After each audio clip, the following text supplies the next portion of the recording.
Dear students, welcome to this YouTube channel and this is Prasenjit Malik, PGT Physics teacher of केंद्रीय विद्यालय। इस video में आज हम डिस्कस करेंगे some basics mathematics for physics, that is infinite series. We have discussed a lot of videos about basic mathematics. Basically we have discussed algebraic part first. Okay, इसके बाद हम डिस्कस करेंगे बेसिक कैलकुलस के बारे में। Then हम physics पढ़ेंगे जैसे कि वेक्टर, वन डायमेंशनल मोशन, ये सब पढ़ेंगे। तो हमारा फर्स्ट गोल जो था that is to discuss mathematical physics या फिर बेसिक्स मैथमेटिक्स। ये जो वीडियो सीरीज है ये स्टार्टिंग का जो चैप्टर्स है जैसे one dimensional motion, two dimensional motion, इसमें बहुत काम आएगा। इसलिए मैं हमेशा क्या करता हूँ, मैथमेटिकल फिजिक्स को मैं पहले पढ़ा देता हूँ। तो बीच में थोड़ा रुक गया था, लेकिन अभी ये सीरीज में स्टार्ट करने जा रहा हूँ। तो आज हम पढ़ेंगे बेसिकली थोड़ा बहुत इनफाइनाइट सीरीज और डिटर्मिनेंट्स के बारे में। ये जो चैप्टर है ये आपका 12 में मिलेगा, लेकिन अभी थोड़ा सा इसका जो फॉर्मूला है वो याद कर लेते हैं कि फिजिक्स में काम आएगा। बहुत ज्यादा डिटेल्स में तो हम नहीं पढ़ेंगे, लेकिन जस्ट फॉर्मूला बेसिक्स जो है वो पढ़ेंगे। जैसे एक होता है एक्सपोनेंशियल सीरीज और दूसरा होता है लॉगरिथमिक सीरीज। ये दोनों सीरीज आपको याद रखना है। तो first let me discuss about the exponential series. Okay, तो देखिए ये एक्सपोनेंशियल सीरीज जो होते हैं ये भी एक इनफाइनाइट सीरीज है। For example e to the power x है ना। So e to the power x का एक सीरीज होता है। जैसे e to the power x को हम लिख सकते हैं in terms of infinite series, that is 1 plus x upon factorial 1 plus x square upon factorial 2 plus x cube upon factorial 3 plus dot dot infinite. और ये फैक्टोरियल का मतलब क्या है ये तो मैंने पहले ही बता दिया था बाइनोमियल थ्योरम में कि फैक्टोरियल 2 इसका मतलब है 1 into 2, फैक्टोरियल 3 इसका मतलब है 1 into 2 into 3। फिर भी मैं यहाँ में लिख देता हूँ, जैसे फैक्टोरियल 1 का मतलब तो 1 ही होता है, जैसे फैक्टोरियल 2 का मतलब हो गया 1 into 2 है ना। सिमिलरली फैक्टोरियल 3 का मतलब हो जाएगा 1 into 2 into 3 मतलब 6। ऐसे फैक्टोरियल 4 का मतलब होगा 1 into 2 into 3 into 4। सो ऐसे हम इसको डिस्कस कर सकते हैं। So this is e to the power x जो आपको याद रखना है। ये जस्ट एक मैटर ऑफ नोटेशन है, क्योंकि हमको बार बार ये लिखना पड़ेगा 1 2 3 4 5 मल्टीप्लिकेशन फॉर्म में। तो इससे अच्छा है हम इसे ऐसे लिख देते हैं। इसका और भी एक नोटेशन है, जैसे हम ऐसे लिख सकते हैं। Similarly we can write in this way also, this is also factorial 3 and this is also factorial 2। So this is another kinds of notation that I have already discussed in binomial theorem. And if you are new in this channel and if you are 11th or 12th students or you are aspirant of NEET and JEE, then please subscribe this channel and also see the videos from the very first one so that you can understand easily everything. Okay, so देखिए अगर हमको e to the power 1 का series चाहिए तो हमको क्या करना पड़ेगा, x के जगह हम 1 लिख देंगे। so it will be also very easy. so 1 plus 1 upon factorial 1 plus 1 square upon factorial 2 ऐसे हम लिख सकते हैं, plus 1 cube upon factorial 3 plus dot dot infinite तक हम लिख सकते हैं। Suppose we need e to the power minus x है ना। So in that case what we will do, we will just substitute minus x instead of x। So ये क्या होगा, देखिए जो ऑल टर्म है ये माइनस हो जाएगा, क्योंकि इवन टर्म जो है वो तो माइनस का स्क्वायर या फिर टू द पावर 4 करने के बाद वो प्लस हो जाता है। तो यह क्या होगा, देखिए 1 प्लस, अगर हम यहाँ माइनस x लिखते हैं तो it will be just minus x upon factorial 1, लेकिन यहाँ अगर हम माइनस x लिखते हैं तो माइनस x का होल स्क्वायर प्लस हो जाएगा। सो ये हो जाएगा just x square upon factorial 2, फिर ये हो जाएगा minus x cube upon factorial 3 plus ऐसे डॉट डॉट इनफाइनाइट तक जाएगा। अगर आपका e to the power minus 1 चाहिए तो हमको क्या करना पड़ेगा, यहाँ 1 लिखना पड़ेगा। So it will be just 1 minus 1 upon factorial 1 plus 1 upon factorial 2 minus 1 upon factorial 3 plus ये डॉट डॉट इनफाइनाइट तक जाएगा। तो ये जो बेसिकली दो फॉर्मूला है एक्सपोनेंशियल सीरीज का, e to the power x का फॉर्मूला और e to the power minus x का फॉर्मूला, ये याद रखना है। बेसिकली आपको e to the power x का फॉर्मूला याद रखना है और ये जो फॉर्मूला है ये तो हम यहाँ से निकाल लेंगे। सो हमेशा मैं बहुत ज्यादा फॉर्मूला का बात करता हूँ तो हमेशा मैं बोलता हूँ कि एक जो की फॉर्मूला है उसको याद रखो और आदर्श जो फॉर्मूला है आप ऐसे कोशिश करो कि वहां से हम निकल सकते हैं। सो that is the best way of remembering thing and the key to learning something new, and that is the way that how you can study and you can remember lot of formulas. Otherwise ये आपके लिए possible ही नहीं होगा कि आप ऐसे कर पाओगे हर एक फॉर्मूला को अलग अलग से याद रखना, और ये कनेक्टिविटी जो है ये भी थोड़ा लॉस हो जाएगा। क्योंकि देखिए बेसिकली अगर ये फॉर्मूला से आप ये फॉर्मूला नहीं डिराइव कर पाओगे, ये फॉर्मूला से ये फॉर्मूला आप नहीं डिराइव कर पाओगे, इसका मतलब आपका जो कनेक्टिविटी है सब्जेक्ट में वो नहीं है। सो ये कनेक्टिविटी भी बिल्ड करना है, अदरवाइज प्रॉब्लम सॉल्विंग में आप फंस जाओगे। ठीक है, तो देखिए ये हो गया एक्सपोनेंशियल सीरीज। सिमिलरली एक सीरीज का बात हम करते हैं जिसको हम बोलते हैं लॉगरिथमिक सीरीज, ये भी आपको याद करना है। ओके, सो नेक्स्ट जो हम डिस्कस करेंगे that is basically logarithmic series. तो देखते हैं लॉगरिथमिक सीरीज में क्या है। यहाँ भी ऐसे एक फॉर्मूला हम याद रखेंगे। ठीक है, so next topic logarithmic series, और I am always suggesting you to note down everything what I am writing in this board. Okay, so board में मैं जो भी लिखता हूँ you should note down it and you should make a different copy for my classes. Okay, so you will get benefit. So logarithmic series, so देखिए logarithmic series क्या है basically, ये सब काम में आएगा। अभी आपको लगे कि ये मैं क्या क्यों पढ़ा रहा हूँ, है ना, ये मैथमेटिक्स का चीज है जो हम मैथमेटिक्स में पढ़ेंगे, लेकिन देखिए प्रॉब्लम्स जब कॉम्प्लिकेटेड होगा, प्रॉब्लम्स जब टफ होगा, तब ये सब मैथमेटिक्स आ जाएगा। अदरवाइज आप सिंपल सिंपल प्रॉब्लम्स करते हो तो ये सब नहीं आएगा। लेकिन जब भी हम कॉम्पिटिटिव एग्जाम के लिए प्रिपेयर करते हैं, बेसिकली जो नीट जेई मेन और एडवांस की तरफ हम जब जाते हैं, तो ये सब फॉर्मूला जो है ये भी यूज होगा in the problems of physics. Okay, जैसे कि देखिए लॉगरिथम, और ये जो मैं पढ़ा रहा हूँ ये ऐसा नहीं सिर्फ 11th के लिए, ये पूरा जो मैथमेटिकल फिजिक्स में पढ़ाऊंगा ये 11th एंड 12th बोथ के लिए ये इक्वली एप्लीकेबल है। क्योंकि ऐसा नहीं है कि हर फॉर्मूला 11th में यूज होगा, कुछ फॉर्मूला ऐसा भी है जो 12 में यूज होगा। Okay, so I will do everything, each and everything what you need in 11th and 12th physics. Okay, what the basic mathematics you need in 11th and 12th. So देखिए पहले मैं एकदम अलजेब्रा से start किया, फिर हम trigonometry पढ़ेंगे, फिर हम कैलकुलस पढ़ेंगे, ऐसे पूरा जो मैथमेटिकल फिजिक्स है स्टेप वाइज ये सारा मैथमेटिकल फिजिक्स हम पहले कंप्लीट करेंगे। फिर हम 1 dimensional motion, 2 dimensional motion, vector पढ़ेंगे। वेक्टर भी एक मैथमेटिकल टूल्स ही है। ओके, सो देखिए log of one, logarithm, log का अगर बेस ई है तो मैंने पहले बताया था इसको हम बोलते हैं natural logarithm. So that is log of 1 plus x का हम फॉर्मूला लिखते हैं पहले, और इसको हम ऐसे भी बोल सकते हैं कि this is just ln 1 plus x, क्योंकि लॉग का बेस अगर ई है तो इसको हम ln भी मानते हैं।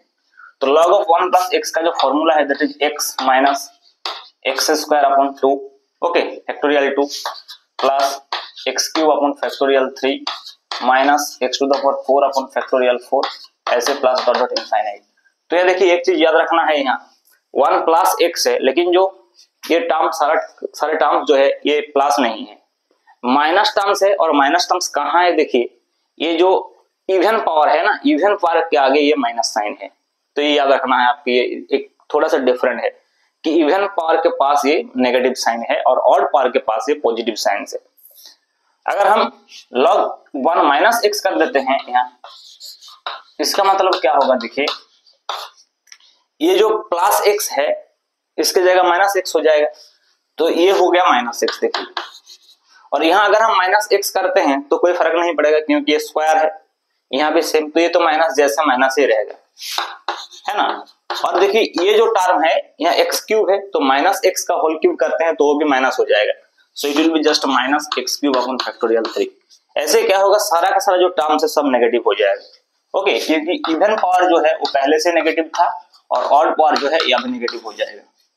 सो ऐसे ये हो गया formula for log of e base 1 plus x, sorry 1 minus x। This is not plus x, this is 1 minus x, क्योंकि x के जगह हम माइनस x लिख देते हैं।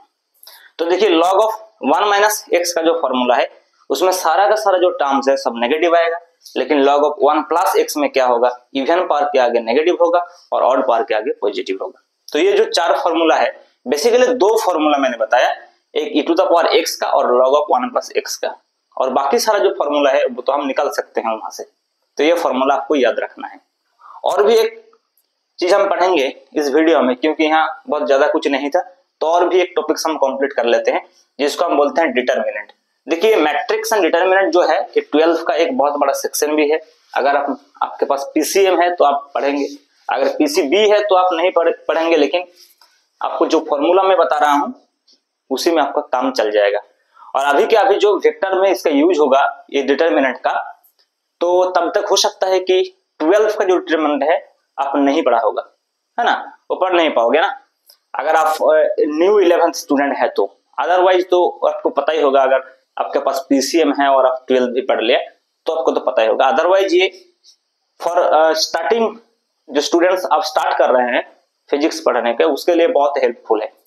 क्योंकि देखिए डिटर्मिनेंट जो है ये मतलब हमेशा काम में आएगा जब हम वेक्टर का क्रॉस प्रोडक्ट करेंगे। ओके, सो बेसिकली डिटर्मिनेंट है क्या, मैथमेटिक्स में हम इसको पढ़ते हैं अलग से, लेकिन मैं थोड़ा सा इसका जो ऑपरेशन है वो हम यहाँ डिस्कस करेंगे।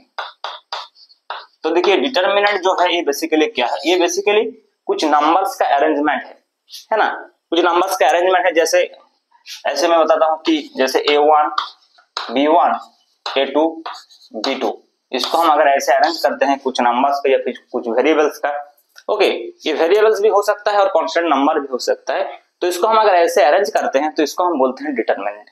तो देखिए यहाँ जो है ये 2 रो है और 2 कॉलम है, तो इसको हम बोलते हैं ये 2x2 डिटर्मिनेंट है, 2x2 डिटर्मिनेंट है।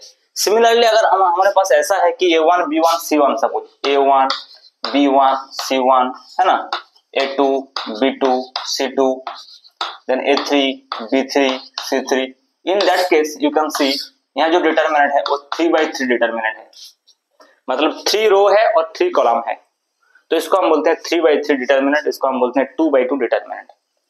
तो ये जो A1 B1 A2 B2 है, हमने क्यों इसको ऐसे लिखा है, देखिए बेसिकली क्या है, ये जो A1 B2 है ना माइनस A2 B1 टर्म है, इस टर्म को हम लिखते हैं ऐसे A1 B1 A2 B2।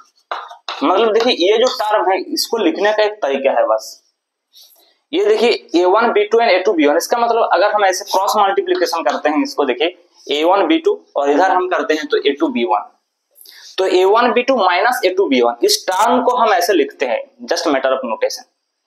Okay, similarly ऐसा भी कुछ है जिस टर्म को हम ये लिखा है ना, तो अगर हमको ये दिया है तो हम कैसे यहां से हम इसको लिख सकते हैं, वो भी हमारा मेन पर्पस है यहाँ जानने का कि अगर ये दिया हुआ है तो हम इसको कैसे एक्सपांड करते हैं, ये डिटर्मिनेंट को हम कैसे एक्सपांड करते हैं या फिर इस डिटर्मिनेंट को हम कैसे एक्सपांड करते हैं। तो ज्यादातर टाइम में हमको ये 3x3 जो डिटर्मिनेंट है ये एक्सपांड करना पड़ेगा बेसिकली इन वेक्टर। ओके, सो देखिए ये एक्सपांड करने का तरीका क्या है, तो जैसे 2x2 डिटर्मिनेंट तो आराम से हो जाएगा क्योंकि ये जस्ट क्रॉस मल्टीप्लिकेशन करना है। सपोज वी हैव जैसे एक 2 1 3 5 ऐसे है, सपोज ये डिटर्मिनेंट है, तो हम इसको कैसे निकल सकते हैं, 2 into 5 that is 10 minus 3 into 1 so it will be 7 just, तो 7 को हम ऐसे लिख सकते हैं, तो this is just a matter of notation. Okay, तो ऐसे अगर 3x3 है तो उसमें थोड़ा सा ट्रिक हमको फॉलो करना है, जो ट्रिक मैं बता रहा हूं अभी डिटेल में नहीं जाएंगे हम कि क्यों ऐसा हो रहा है, उसमें हम नहीं जाएंगे। अगर आप मैथमेटिक्स में ये सब आप पढ़ेंगे कि क्यों हो रहा है, कैसे हम इसको एक्सपांड करते हैं, क्यों एक्सपांड करते हैं, ये सब जो बेसिक चीजें है वो तो है, लेकिन हमारा वीडियो बहुत बड़ा हो जाएगा और काम का चीज जो है दैट इज बेसिकली एक डिटर्मिनेंट अगर आपके पास है 3x3 डिटर्मिनेंट, तो उसको हम कैसे एक्सपांड कर सकते हैं। तो देखिए एक्सपांड करने का तरीका क्या है, जैसे 2x2 डिटर्मिनेंट तो आराम से हो जाएगा, सपोज ये वेरिएबल्स का भी हो सकता है, सपोज ऐसे x स्क्वायर 1 z ऐसे एक डिटर्मिनेंट है, तो देखिए इसका एक्सपांशन कैसा होगा, x into z xz minus x square into 1, सो ये हो जाएगा। ऐसे ये इन terms of function variables in terms of number हो सकता है। ओके, सो 3x3 डिटर्मिनेंट्स को हम कैसे सॉल्व करते हैं ये बहुत ही इंपॉर्टेंट है। देखिए तो 3x3 डिटर्मिनेंट्स को सॉल्व करने के लिए हम ये तरीका अपनाएंगे। देखिए पहले मैं ट्रिक बताता हूं, सपोज ये है एक 3x3 determinant A1 B1 C1 A2 B2 C2 and A3 B3 C3, आपको कैसे इसको एक्सपांड करना है। तो फर्स्ट टर्म को हम मान लेते हैं कि फर्स्ट टर्म जो है ये पॉजिटिव टर्म है, सेकंड टर्म नेगेटिव है, थर्ड टर्म फिर पॉजिटिव है, तो ऐसे पॉजिटिव नेगेटिव पॉजिटिव ऐसे हम मान लेंगे कि A1 जो है पॉजिटिव है, इसके आगे B1 के आगे नेगेटिव है, C1 के आगे पॉजिटिव है। ये जस्ट मैं एल्गोरिथम बता रहा हूं, ये एल्गोरिथम को याद रखना। ओके, डिटेल्स में अभी नहीं जाना है, अगर आपका बहुत इंटरेस्ट है तो मैथमेटिक्स में जब डिटरमिनेंट्स आप पढ़ोगे तब ये सब पता चल जाएगा, लेकिन अभी जो है मैं जैसा बता रहा हूं इसको याद करने की कोशिश करो। देखो तो फर्स्ट टर्म क्या है, पॉजिटिव टर्म है, तो उसके रिस्पेक्ट में हमको इसको एक्सपांड करना पड़ेगा। तो इसमें क्या करेंगे हम, फर्स्ट जो A1 के बेसिस में अगर हम इसको एक्सपांड करते हैं तो हम मान लेंगे कि A1 का जो कॉरेस्पॉन्डिंग कॉलम है, जैसे ये कॉलम है और इसका जो कॉरेस्पॉन्डिंग जो रो है, ये रो है, इस दोनों को हम छोड़ देंगे। फिर ये जो 2/2 डिटरमिनेंट बन गया, इसको हम एक्सपांड करेंगे ऐसे जैसे पहले किया था 2/2 को, कि B2C3 माइनस B3C2। तो ये हो जाएगा देखो B2C3 माइनस B3C2 और इसके आगे लिख देंगे ये A1। सो ये फर्स्ट A1 के लिए हो गया। नेक्स्ट देखो, जब B1 के लिए करना है तो माइनस B1 होगा, क्योंकि यहाँ नेगेटिव साइन हमने माना था। ओके, तो ये माइनस B1। फिर क्या करना है, B1 का जो कॉरेस्पॉन्डिंग कॉलम है और जो कॉरेस्पॉन्डिंग रो है उसको छोड़ना है। तो ये हो जाएगा देखिए A2C3 माइनस A3C2, क्योंकि ये जो रो है, ये जो कॉलम है और ये जो रो है, इसको इग्नोर करना है। तो अगर इसको हम इग्नोर कर देते हैं तो क्या बचा, A2 इंटू C3। सो हम लिख सकते हैं इसको, देखिए A2 इंटू C3 है ना, A2 into C3 minus A3 into C2, minus A3 into C2 हो गया। फिर देखिए C1 के रेस्पेक्ट में करना है, तो देखिए ये पॉजिटिव है तो प्लस C1 ले लेते हैं। फिर देखिए क्या होगा, तो C1 का जो कॉरेस्पॉन्डिंग जो कॉलम है दिस और जो कॉरेस्पॉन्डिंग रो है दिस, तो ये डिटरमिनेंट जो है ये बच्चा देखिए, इसका मतलब A2B3 minus A3B2। So it will be just A2B3 minus A3B2। तो ऐसे हम इसको एक्सपांड कर सकते हैं एक डिटरमिनेंट को, और ये जो एक्सपांशन है ये काम आएगा वेक्टर में। ओके, फिर भी मैं और एक डिटरमिनेंट आपको देता हूं एक न्यूमेरिकल्स फॉर्म में, सो आपको पता चल जाएगा कि कैसे इसको एक्सपांड करना है। Suppose we have something like 1 2 3 4 minus 2 0 and 3 1 2। Suppose ये है कि डिटरमिनेंट, इसको क्या करना है, एक्सपांड करना है। तो देखो पहले इसको हम प्लस मान लेंगे, इसको माइनस, इसको प्लस। सो प्लस के रेस्पेक्ट में 1, फिर ये कॉलम और ये रो इग्नोर होगा, माइनस 2 इंटू 2 मतलब माइनस 4, माइनस 1 इंटू 0 सो 0 हो जाएगा। देखिए माइनस 2, फिर ये कॉलम और ये रो छोड़ना है, तो 4 into 2 8 minus 3 into 0 will be 0।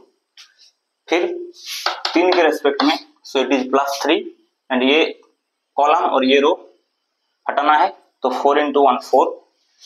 देखिए माइनस जो होगा 3 इंटू माइनस 2 माइनस 6, इसका मतलब 4 माइनस ऑफ माइनस 6 है ना, क्योंकि देखिए एक माइनस नेगेटिव तो होगा ही बीच में, जब इधर माइनस इधर, लेकिन जब इधर कर रहे हैं हम 4 into 1 4 minus of 3 into minus 2 minus 6, so minus plus हो जाएगा वहां।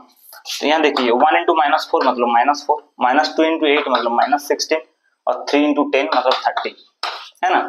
सो minus 20 plus 30 that is equal to 10 is the answer for this determinant. After expanding we can get this. So अगर ये नंबर के फॉर्म में है तो लास्ट में एक नंबर आ जाएगा, अगर ये वेरिएबल्स का फॉर्म में है तो लास्ट में एक वेरिएबल आ जाएगा। तो ऐसे हम डिटरमिनेंट को ऐसे एक्सपांड कर सकते हैं। Okay, so this is how you can understand the very simple expansion of determinant and some series जैसे कि एक्सपोनेंशियल सीरीज क्या है और लॉगरिथम सीरीज क्या है, ये हमारा काम में आएगा। ओके, तो ये अलजेब्रिक पार्ट जो है ये लगभग खत्म हो गया। सो नेक्स्ट हम ट्रिगोनोमेट्री के बारे में थोड़ा बहुत पढ़ेंगे, फिर हम बेसिक कैलकुलस पढ़ेंगे। Okay, for today thank you, and if you are a new in this channel then please subscribe. So this channel will be very helpful for NEET, JEE main and JEE advance students also.